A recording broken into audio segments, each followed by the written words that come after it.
Okay, good morning, everybody, and welcome to this online session, which is looking about how sanitation can help meet the Global Methane Pledge.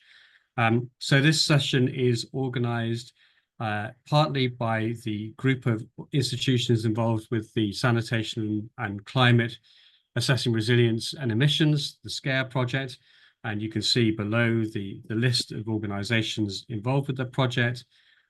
In addition, we're very pleased to say we have Professor Linda Strand from EAWAG, who is also working on these issues and will also be making a presentation. Can you go to the next slide, please? So our objectives for this session are to help increase knowledge about the contribution of methane emissions from sanitation, then to provide information on the kinds of things and factors that will influence these emissions, and so therefore to help us start thinking through the types of intervention or areas of interventions that we might need to focus on if we want to reduce those emissions. And finally, to show and to discuss a little bit how field data and improved modelling can be used to scale up estimates of emissions both at a city and at a national scale. And within that, also trying to make very clear what the uncertainties and caveats will be.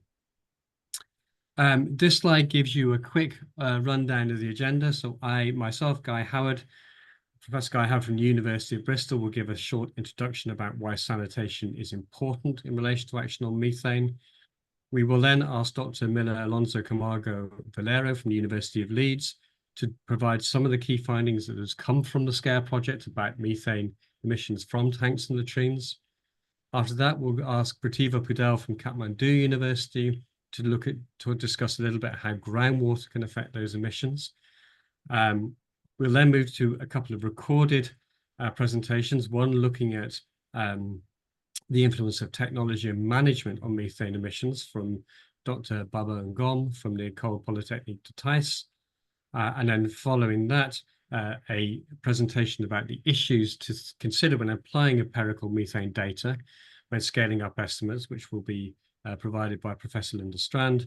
And then finally, a short presentation from Olivia Reddy from the University of Bristol about how we use this data, empirical and secondary data, to estimate national methane emissions. And then finally, a short questions and answer session. Next slide, please.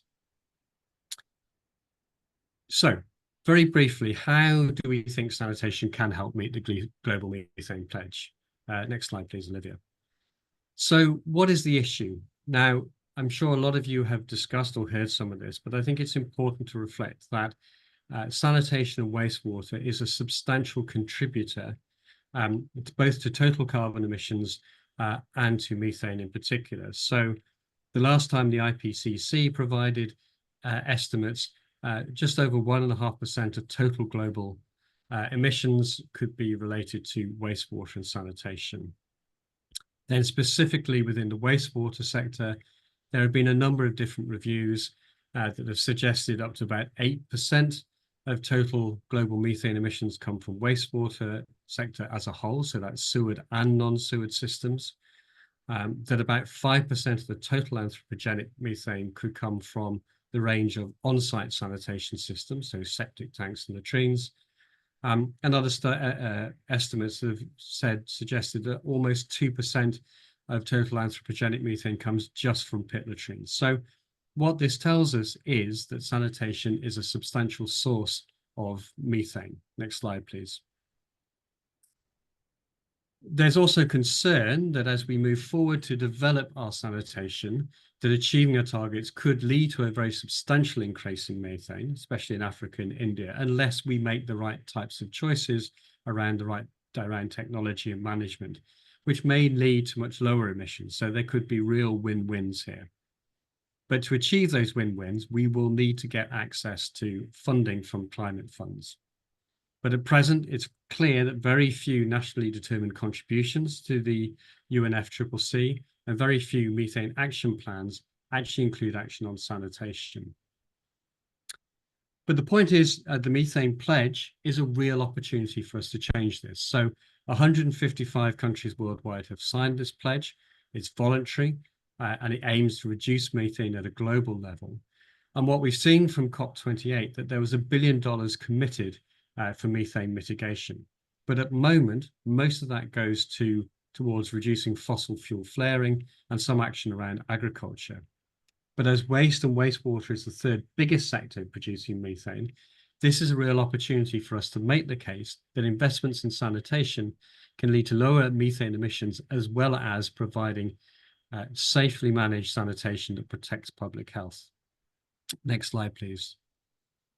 So in this session, we've largely covered this, but again, just to give a bit more examples here, we're going to talk about the levels of methane we find in field experiments. We're going to show how issues like groundwater inundation and the management of systems may influence those emissions. And we're going to give you some practical examples about how empirical data can be used to make city and national level estimates. And all of this information helps us understand where the opportunities for action may lie. So with that, I'm going to hand over to Dr. Miller Alonso Camargo Venero to talk a little bit about some of the evidence we've generated about methane from on-site sanitation. Miller, please. I think this is the usual good morning, good afternoon, good evening to all the people attending. Thanks very much for the introduction, Guy. My talk is going to reflect the work that we have done so far in the SCARE project. So I'm just reporting on behalf of our team. Next, please. The SCARE project is funded by the Bill and Melinda Gates Foundation and is based on the track record that we have on the assessment of greenhouse gas emissions in the entire sanitation value chain. So this is the paper that was probably the inspiration of what we are trying to do with the project to really measure the emissions. As you probably know, the majority of the cases when we assess the emissions coming from wastewater treatment or sanitation, most of them, they are calculated based on factors that they are related to the amount of waste that is produced. But the final answer would come from the direct measurements in the systems, and that creates some challenges. And the project decided that we were focusing on the containment units. So the results that we are going to present are related to the emissions that we have measured in containment units in Africa and Asia. Next, please. One of the challenges that we face was the access to equipment and the methodology that can help us to measure those emissions. And the first limitation that we have is the costs of the existing methods that they are using technology that require equipment that is very expensive, perhaps equipment that is not available in low and middle income countries. And obviously that is a barrier when we try to scale up the collection of data. So the design of the test chamber was one of the challenges that we took, and we identify ways to reduce the cost of using this type of method and also the cost for the analysis. So in this case, we were successful in testing different equipment that has been used for measuring methane, CO2, and N2O in different applications, and bring that together to a method that can be used on site to collect data directly from containment units. So that's perhaps one of the contributions that we have made so far to try to put this into our research community to see if this can help us to unify a methodology to collect data and report data in the way that can be used more widely. Next, please. In that sense, our team, we have colleagues from Nepal, Senegal, Uganda, and Ethiopia, and we identified different sites where we were able to deploy the test chamber and collect data from different seasons. We were mainly focused on dry and wet season, collecting minimum two sessions, collecting data from two different points at two different stages in the year for each household. And just to say that we are very grateful for all the help that we get from the people on site. having access to the sites and all the support that they give us. So yeah, that's very important for us for the success of this project.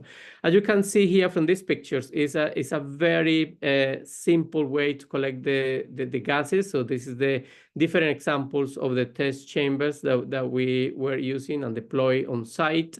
And that helped us just to use direct equipment to measure emissions or concentrations in the headspace in real time and make decisions to make changes during the sampling stage to be sure that we were collecting the data that is reliable.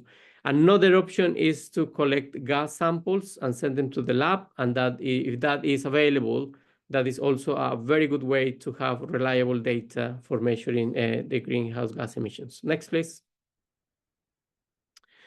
Overall, I just want to highlight 3 main points. First of all, from the table, you can see that one factor that we identify is the variation, where you can see the standard deviation, that plus less 1 standard deviation around the main value that we report here is a huge variation, and that reflects on the way how those greenhouse gas emissions are produced. The environmental conditions within the containment unit are critical.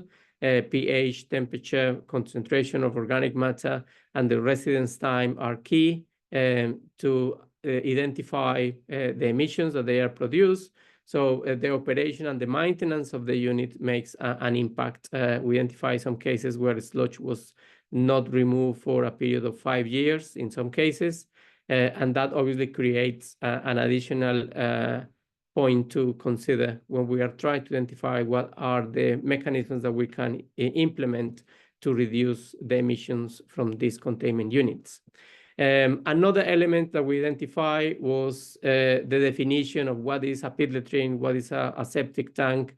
In the local communities, the people can refer a septic tank to something that is not really a septic tank, is only a holding tank.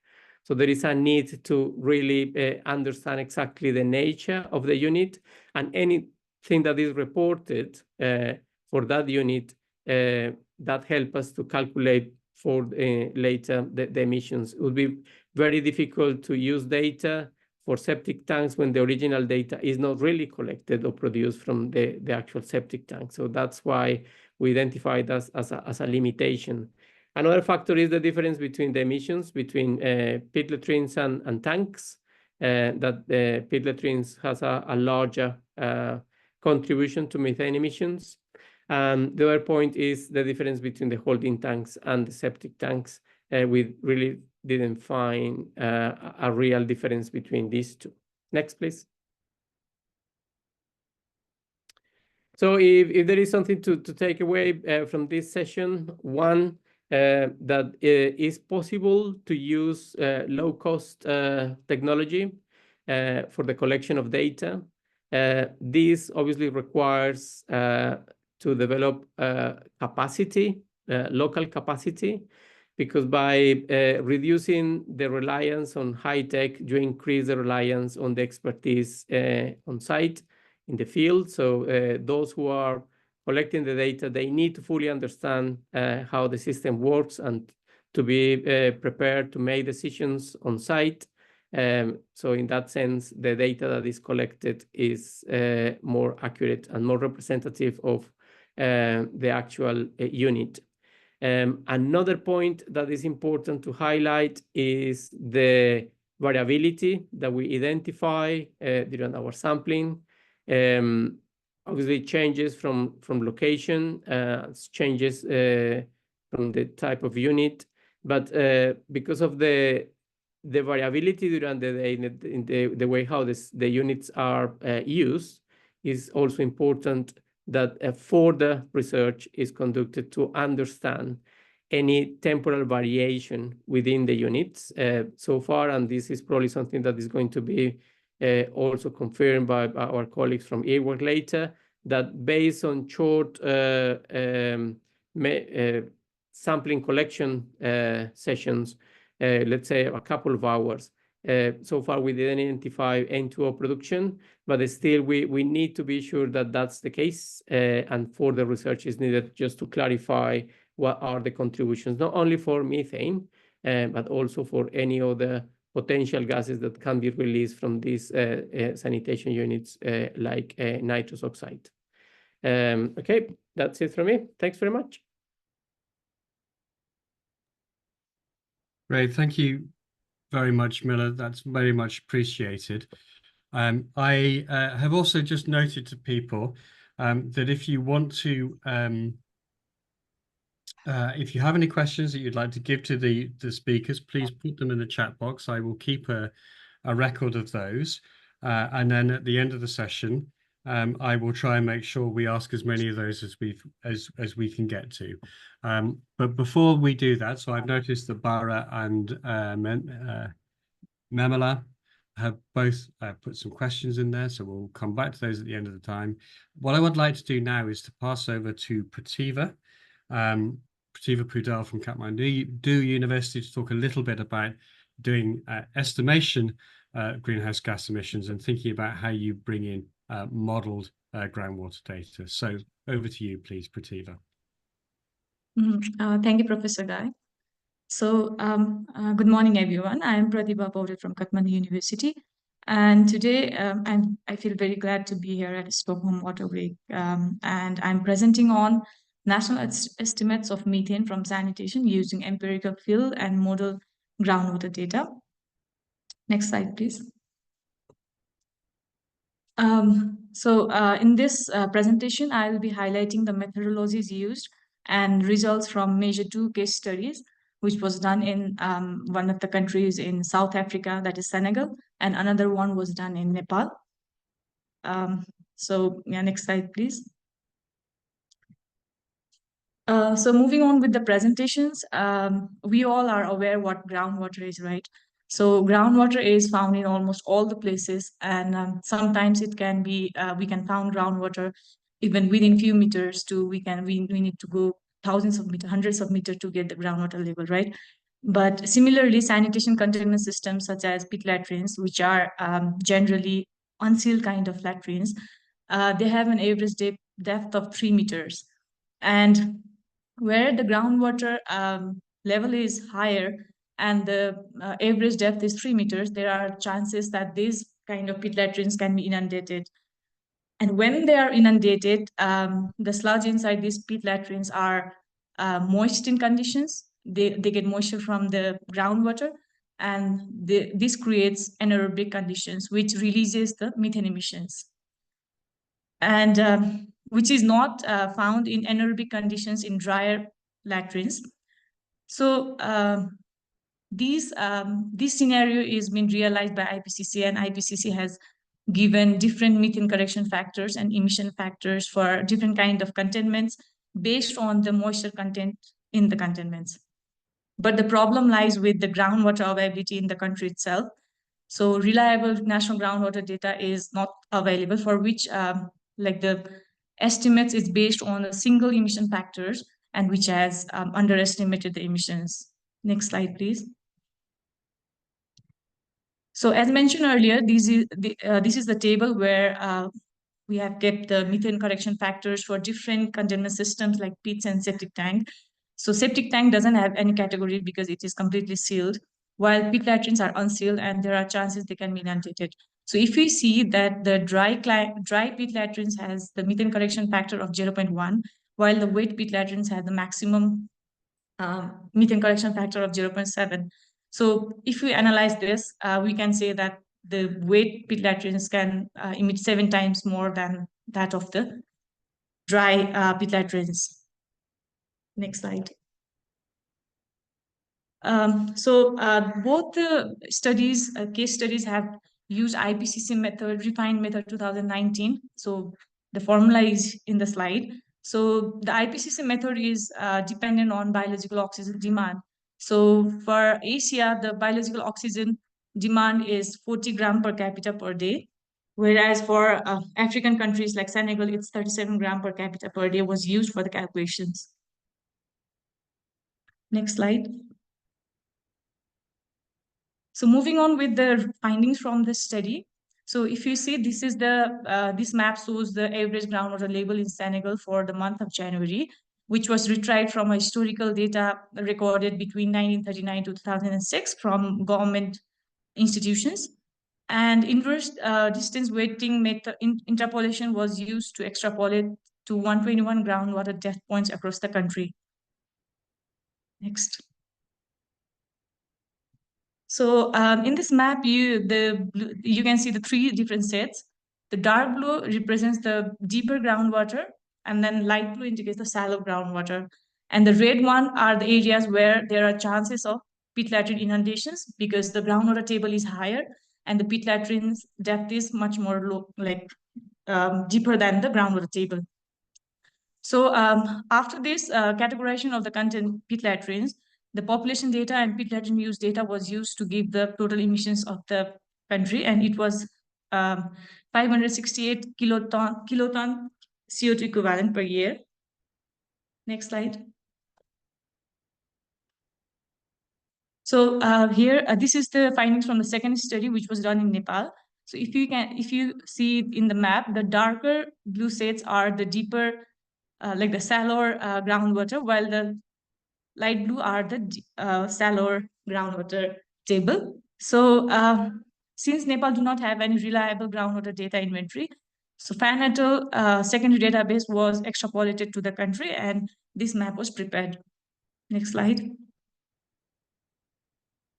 So after categorization of the containment again, like we overlaid populations and the other necessary informations, and this map was prepared. If you see, we can see two different colors, red and green. The red represents the higher emissions. So in Nepal, there are three ecological regions or topographical regions where the red, if you see the red area, are the low-lying regions where the groundwater inundation is at maximum. So, so this is the, in this picture, you can see the overall emissions from the country. Next slide. So concluding, like, I think based on these two case studies, what we can conclude is like, groundwater inundation is, consideration of groundwater inundation is critical for estimating the emissions in national estimates from sanitation sector. Thank you. Over to you, Guy. Thank you very much, Prativa, and thank you very much for covering such a large amount of material in a very short period of time. It's very much appreciated.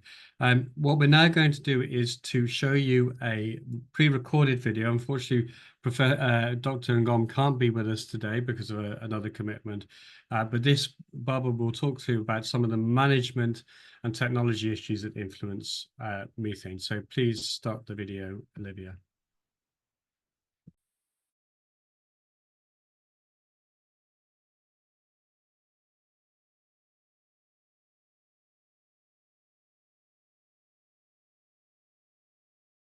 So we can't hear anything, Olivia? Can you hear it now? Yes, thank you. Influence of on-site sanitation systems design and management on methane emissions. The main objective of this presentation is to analyze the impact of on-site sanitation systems design and management on methane emission in order to provide insight into effective mitigation strategies. And for this, we will need to answer three key questions. The first one is, how does methane production occur in on-site sanitation systems? And what are the main factors influencing methane production? And finally, how are these factors related to on-site sanitation systems technology and management? For answering these three key questions, let's make a brief overview of sanitation in low and middle income countries. On-site sanitation systems are widely used in low and middle income countries, serving now over 2 billion people who lack access to centralized system infrastructure.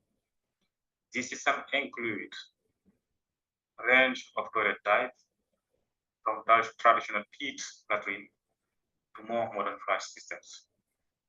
The implementation of on-site sanitation systems in LMX face several challenges, including poor maintenance, inadequate waste treatment, and vulnerability to environment and climatic conditions. Additional barriers include rapid urbanization, population growth, cultural and economic obstacles, and gender disparities in access, all of which complicate the effective implementation and sustainability of on-site sanitation systems and lead to environmental and health risks such as surface water and groundwater contamination, but also GST emissions. Now, how does methane production occur in on-site sanitation systems? Briefly, methane production in on-site sanitation systems primarily occur through the anaerobic digestion of human waste, which, as you know, is an ideal substrate for methanization due to its rich organic content, but also as a trace element that are necessary for methanization. Additionally, in septic tank, the absence of oxygen create perfect conditions for anaerobic bacteria to strive for breaking down organic matter and release methane and other greenhouse gases like carbon dioxide and nitrous oxides. Furthermore, fully constructed on-site sanitation systems, such as those with leaks, inadequate sealing, or improper design, can lead to the escape of methane into the environment. These not only contribute to greenhouse gas emission, but also pose risk to both human health and the climate.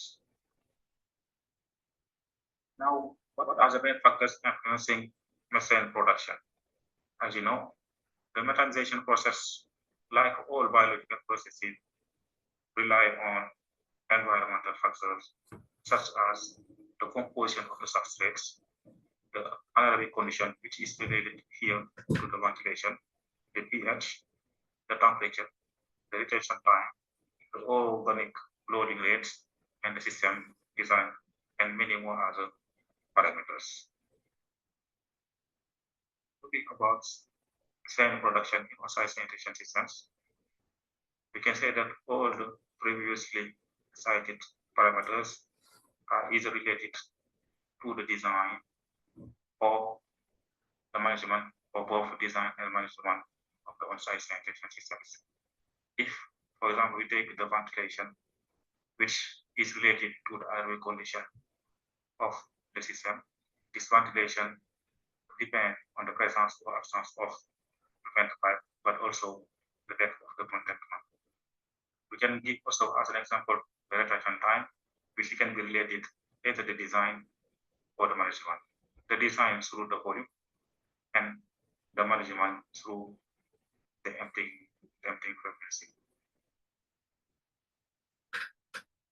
As key takeaway, we think that there is a real need of rethinking on-site sanitation systems in a mix through embracing innovation, integrating on-site sanitation systems into urban planning, and enhancing management practice. By doing all this, there is possibility to build a system that not only meet the immediate needs of communities, but also contribute to long-term public health and environmental sustainability. Here we are at the end of our presentation. So for any question or comment about this presentation, feel free to contact me through this email. Thank you very much for your attention. Great. So hopefully that was useful for you to get some insights. As I say, it's unfortunate Baba could not be here today.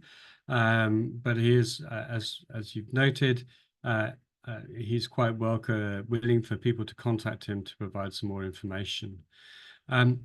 What we now are going to move to is actually another pre-recorded presentation, although Professor Strand is available to answer questions directly on this in this session.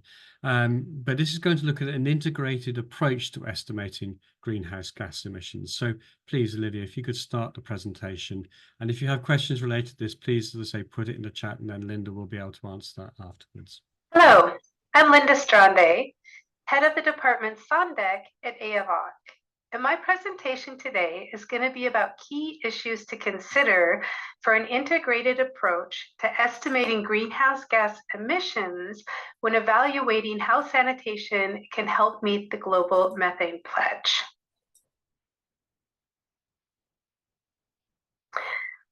So we also have preliminary results of greenhouse gas emissions from on-site containments, similar to the SCARE project and others. However, the point of my presentation today is not going to be about focusing on these individual values, but rather thinking about how to interpret what they mean for bigger picture scaling up of greenhouse gas emissions at community to citywide scales. So this first slide is the PhD research of Kelsey Shaw. Kelsey has 30-minute flux chamber measurements from 41 containments in Kampala, Uganda, and Vancouver Island, Canada. And she's using the same flux method as used by the SCARE project. And what you see here, based on her preliminary results, are that her data is comparable to the SCARE data, other values in the literature, and also that they are much lower than the IPCC values for Scope 1 emissions.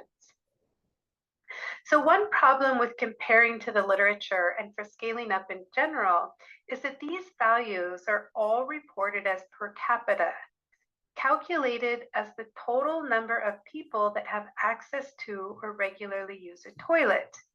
But it is not clear in non-sewered sanitation what a population equivalent means. So if we're talking about households, and people are only home for 12 hours a day out of 24 hours, then should they rather be counted as half a per capita for that toilet or containment, which would then actually double these per capita emission estimates? Or is it safe to say that people are defecating mainly in toilets where they sleep at night, so population equivalents should be counted at home? But we also need to consider that half the wastewater in a city is from non-household sources. So as people are using other toilets throughout the city, such as offices, public markets, or restaurants, how is that counted towards the per capita estimates? The next important point is that we're talking about point source measurements that are taken at one point in time. And here we can learn from the last 15 years of experience trying to make reliable projections of quantities and qualities, or Q and Q, of fecal sludge from community to citywide scales. And fecal sludge, or stored wastewater, in urban areas has highly variable Q and Q. This is shown here in this figure where you see on the y-axis COD on a log scale compared to VSS to TSS for fecal sludge. And all of these blue and green dots are fecal sludge samples compared to the orange dots, which are from centralized sewer-based wastewater values reported in the literature. And what you see from the figure is that if you take one single point source sample, any one of these individual dots, there's no way that it's representative of this whole distribution of values, which is obviously also the case for greenhouse gas emissions. So properties also are not following a normal distribution, with standard deviations that are commonly reported to be as high as average values, and which is also the case for the emission data. And so using a normal distribution would predict negative values part of the time, which is clearly not logical. Therefore, we have evaluated other statistical patterns that exist in relation to demographic environmental and technical data, which can then be used for more accurate weighted averages or other more complex modeling approaches. In addition, we need to look for patterns such as whether moisture content or BOD concentration or other metrics are best aligned to predict emissions.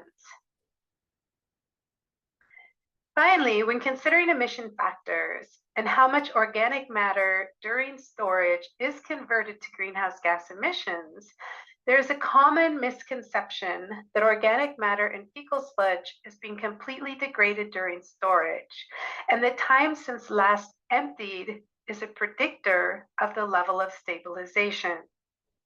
And this simply does not hold up to scientific investigation and is not a valid assumption. In both field and laboratory research data suggests that during the first week or two of storage, there's maybe around a 20% reduction in volatile solids, or COD, and then stabilization plateaus and is not predictable. It is also reasonably assumed that degradation is anaerobic, but it could also hypothetically be true that there is a microaerophilic or anoxic layer at the top of the containment, which will affect the type of gases that are being produced. So these points about degradation are very important to consider for emission estimates, as degradation is obviously linked to the amounts of gases that are produced. And what we see in the figure on the right side are PhD results of Nida Makbul. And Nida Makbul collected fecal sludge samples in Islamabad, Pakistan, from pit latrines and septic tanks, and then in the laboratory did biomethane potential tests. This means that the samples were put together with an anaerobic digester inoculum and shaken at 37 degrees Celsius. So this test is meant to show the maximum amount of gas production that can be achieved from samples and is no way representative of what is occurring during storage and containments. But what you see in the results are that the maximum amount of methane being produced are not very high, indicating that emission values and conversion factors are potentially too high. So in conclusion, I would just like to reiterate that there's a general lack of data, but IPCC Scope 1 emissions and conversion factors appear to be too high. Point source measurements alone are not useful. We have to consider them within the context of how population equivalents are being calculated. Values are highly variable and do not follow a normal distribution. We need to identify statistical relations to demographic, environmental, and technical aspects for scaling up. And it's important to keep in mind that complete degradation to greenhouse gas does not occur during storage. I know this crowd is also sensitive to this, but I'd just like to hear any thoughts and maybe in the discussion that another concern that I think needs to be discussed is that we need to exercise caution when pointing the finger at so-called pit latrines and septic tanks to not only call them out as culprits of greenhouse gas emissions until we have evidence to provide better options. Because these misunderstandings could potentially risk doing harm to public health by reducing currently achieved levels of access to sanitation. So that's something I think would be interesting to talk about in the discussion, and also what proposed methane mitigation measures can be. Thank you. Great. Well, hopefully everybody could follow everything that Linda has set out there. And I think it's really important to understand some of the complexities around greenhouse gas emissions and methane emissions from on-site sanitation. As I said, Linda is here today, so she will be able to directly answer your questions, and I would encourage you to pose those for her. And I think Linda's final point is something that we will come back and comment on a little bit before the end of the project, because at the end of this session, because I think it is a really, really important point that we don't risk any misconceptions around thinking about emissions as well as protecting public health from sanitation. So in our final presentation, I'm now going to hand over to Olivia Reddy from the University of Bristol, and she's going to talk a little bit about how we use secondary data to estimate national emissions. So when we just can't use the available IPCC method without necessarily using lots of field measurements, we are still able, and countries still have to, make some estimates of how much methane is being produced using the IPCC method. But our experience is not everybody understands how that works. So Olivia, over to you to give a case study of how that may be done using some examples from Africa. That's great. Thank you, Guy. There we go. It's working. So just to give you a brief overview of what these next 5 minutes will look like. So I'm going to give an overview of the different methods that have been used, all based in the IPCC calculations, but then how we've used them in different ways and adding different input data. Then the results from using these different methods and input data, how they can compare, and then some key takeaways as well. So first of all, this is a table showing you what the, well, from the IPCC calculations and some of the default values that are used. So I think one of the important things is, from what Prativa mentioned earlier, is that the emission factors that we can use for pit latrines and septic tanks are already given to us. Those are our default values. And throughout the IPCC calculations, they're always saying, use country-specific data where appropriate. As a kind of a experiment, this was to use what was actually within the IPCC to see what the basic kind of calculations and answers would look like. So the emission factors, we know, we saw them earlier. Something else that comes up is default values of degree of urbanization and income pathways. And that's what this table is. So this is just taken from the IPCC documentation. And I've highlighted the Kenya data here. Looking at sub-Saharan Africa, well, looking at Africa, you only have 4 options of countries that you have to choose which country yours is most similar to: Nigeria, Egypt, Kenya, or South Africa. I've highlighted Kenya and then Ethiopia on the next slide so that you can compare some of the numbers. And then other than population data, everything else had come from the IPCC using these methods.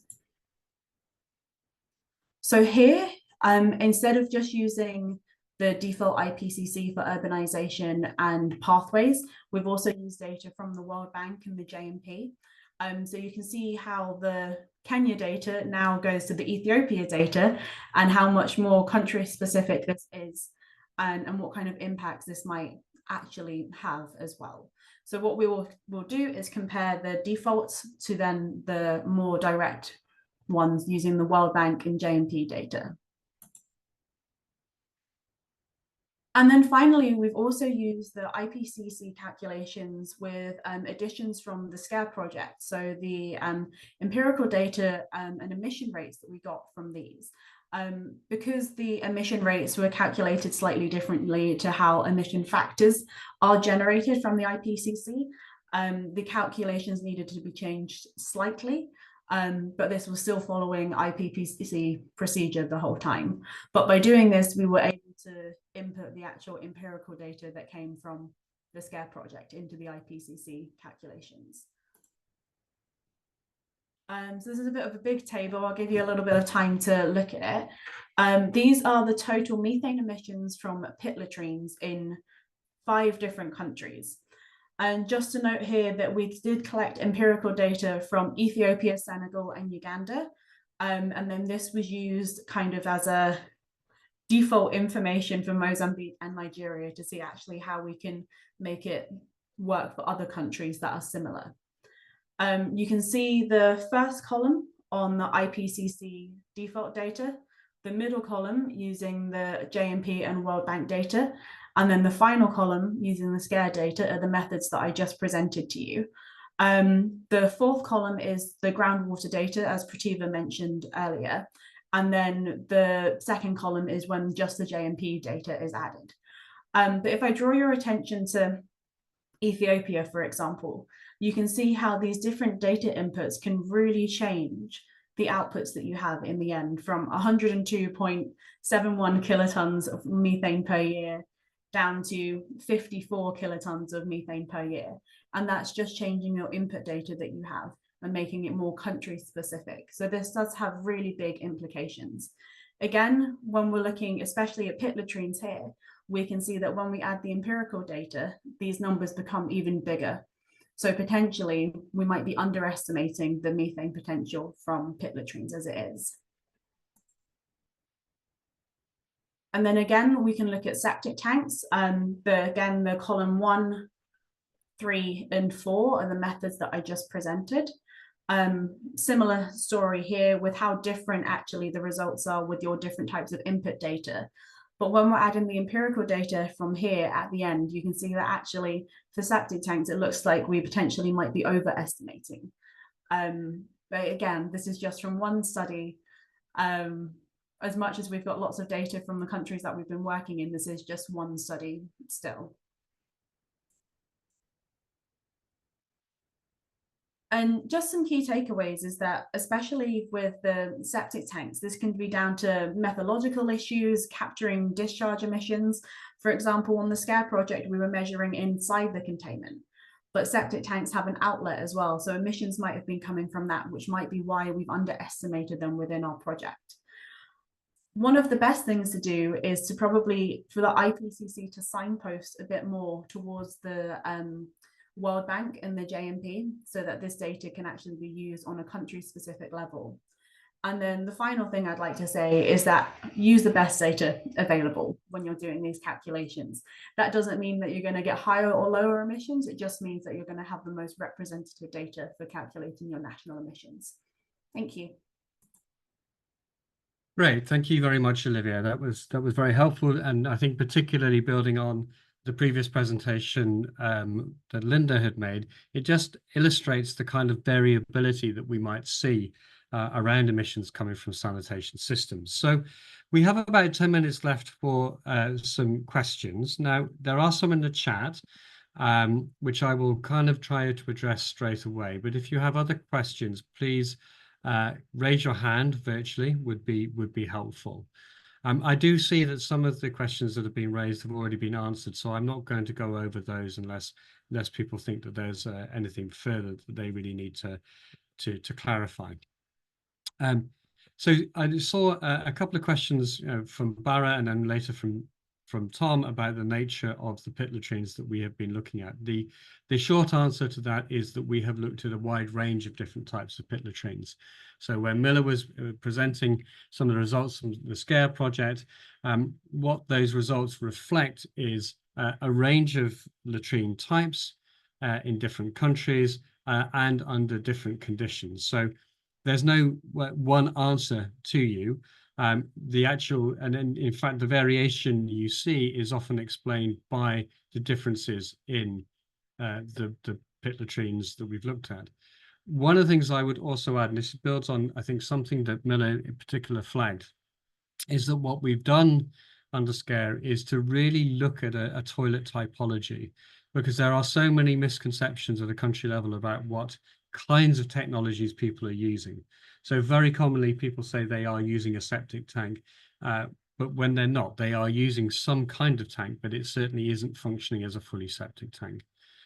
So hopefully that helps answer that question. The reality is, and we will publish more papers from this, and you'll be able to see the kind of variation that we have recorded. I think Will also raised the question about the technologies we've developed. So two things I'd like to say on this. One is we haven't developed new equipment. What we've done is that we have redeployed equipment in terms of the monitors that are commonly used in landfill gas monitoring systems. What we have done is developed a range of techniques for what's called a flux chamber, which is very commonly used when trying to do greenhouse gas emissions.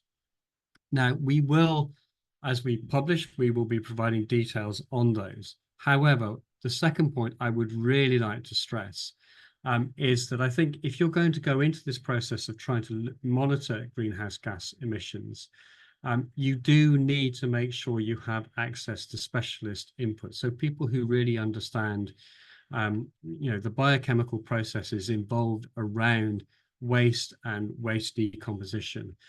Coming to this as a general WASH professional often will potentially lead you to doing a lot of calculations that you can't then really explain.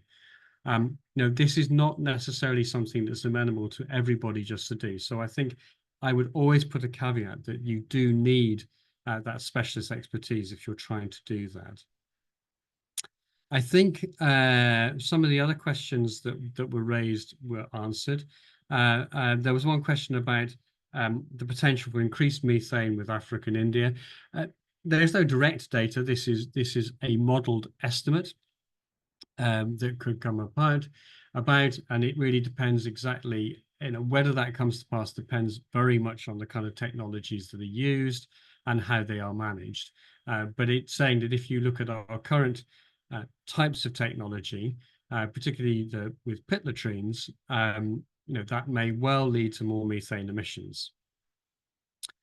I think one of the other kind of questions I think that had been raised, and I think Miller, you answered this to some extent about looking at how emissions vary from field estimates versus calculated methods, and whether those field measurements are routinely higher or lower than the theoretical estimates from the IPCC. I think one of the things to really pull here from also is Linda's presentation, is thinking through these things. So I would say when you look at field studies, I would suggest that quite often, if you use simply the theoretical processes with IPCC for pit latrines, that probably, so the IPCC probably would underestimate to some extent the emissions that come out. And when you do field measurements, you often find higher emissions coming out. But that does have to be caveated, reflecting on what Linda presented, that relying on single point estimates can be very unreliable. And so you really need to think about how much emphasis you put on that. But I think in general, pit latrines, IPCC probably underestimates, and that is largely because the data that they have available to do their defaults for pit latrines is much more limited. I think septic tanks are much more interesting. I think there is no simple answer to that. I think I have seen case studies where you see higher emissions in the field than would be predicted by the IPCC from tanks, and I've seen case studies that show the exact opposite, and I think Linda spoke to this as well, particularly around septic tanks. And I think it's largely because those tanks are probably more complex systems, and so therefore, the degree to which the default assumptions are accurate is probably quite questionable. But also, again, bearing in mind Linda's point, it's why you need to be very careful about over-interpreting single point estimates. So hopefully that's trying to give an answer to your questions that you've posed so far. I do also want to particularly flag something that came up at the end part of Olivia's presentation, which is that if you want to do these estimates, the more you collect data that is accurate for the country where you are doing those estimates, the more reliable they will be. I think the more you have to rely on default assumptions, then the more it's going to be quite difficult to be confident that those assumptions reflect the systems that you see. So just before I wanted to pick up the question that Linda posed, but just before we do, so it's a question by Claire raised, which is that yes, through SCARE we are doing some, certainly in SCARE we're doing some investigations about what happens with emissions post emptying and what does that profile look like. Those field studies are still underway, and it will be interesting to see what that shows us. I mean, I think there's a big question about methane emissions downstream. Unfortunately, we didn't have time to include some of the work that I know that people like the World Bank are looking at. And I think there are some big questions about what happens to emissions once you put waste out into the environment, and how do you capture that? And there are also interesting questions, I think, possibly linked to Stephanie's point, that if you took a full life cycle approach and you really started to look at treated sludge that was then used as a natural fertilizer, to what extent does that offset the use of inorganic fertilizers, and therefore how many emissions do you save within that process? That's quite a complicated argument to look at, because it then depends exactly about how you're going to consider scope 2 and 3 emissions as well as scope 1 emissions, which is what we've largely looked at. But I think that would be the future along this line. We have 5 minutes left, and I just wanted to ask Linda, and Linda raised a very important question, and I'm going to ask all the panel to comment on this, about how we balance this legitimate concern around methane with the need not to disincentivize the provision of basic and safely managed sanitation. And is there an opportunity here about, if we think about methane, to increase investment in sanitation? And Linda, just before I come back to you, Miller, if you wouldn't mind, could I just ask what your thoughts on that would be? Sorry, I was replying to Claire on the chat. Can you just repeat the question, please? Okay, I thought Linda was going to go first. Yeah. Yeah. So Linda posed the question about, is all our concern about methane potentially going to distract us from investing in ensuring everybody has access to basic sanitation? And could we create disincentives for people to get basic pit latrines that would improve public health but might lead to more emissions? So I'm interested in your thoughts on that, on whether, for instance, if we try to look at methane, would that provide us with an opportunity to ask for people to make more investments in better sanitation? I think that there is two sides, I would say, from that question. One is that we need to fully understand what is happening in the system, simply because the scale of on-site sanitation is growing globally.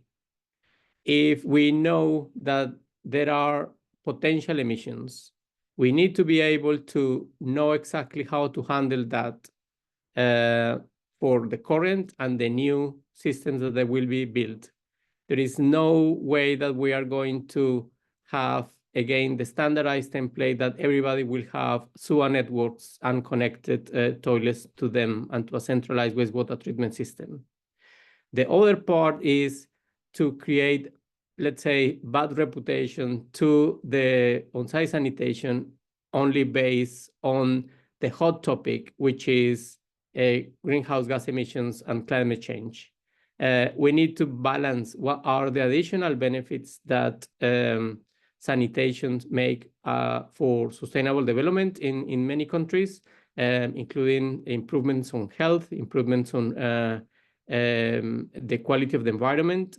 So that's the aspect that we need to balance. I think that the investment needs to identify exactly what is the best solution and to try to say what is the solution that is fit for purpose.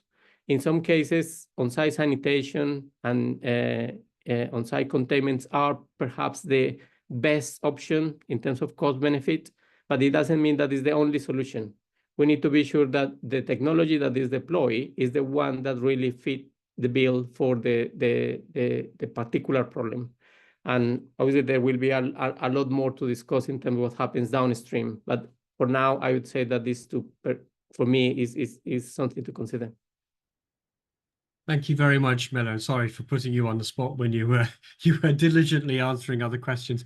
We're almost out of time, but Linda, 30 seconds. Anything you want to add to what Miller has just said? I mean, yeah, I agree totally with you, Guy and Miller, and also what people like Stephanie and Remy have been saying in the chat. I think we have to think of globally, 4% of emissions are coming from Africa. So globally, pit latrines are not the main cause of greenhouse gas, right? And so we also want to keep, look at the steps forward we've made in access to sanitation, protection of public health, keep going that way, and then consider with climate funding, how can we develop new systems which will reduce emissions more and be adequate for providing public health and sanitation. Right, thank you. Thank you very much, Linda. That was really useful to get your thoughts on that. So I think we're just about out of time now. I have posted in the chat the web address for the SCARE project, so if you do have other questions, you can ask them there. I would just like to thank everybody for joining this session. I hope you found it interesting. Hopefully you'll understand how this perhaps is not the most straightforward of issues to address. And thank you, Linda has also put in a web address as well that you can look at and understand the sort of work that EAWAG is doing. This will remain a live topic. I'm sure there's lots of discussion, but we do always need to bear in mind that what we need to do is to have a properly balanced conversation about what we're trying to achieve. But with that, thank you all very much. If you do have further questions, please do get in touch with us. We will try our very best to answer them as best we can. But with that, thank you very much. Have a good rest of your day, and we look forward to hearing from you in the future.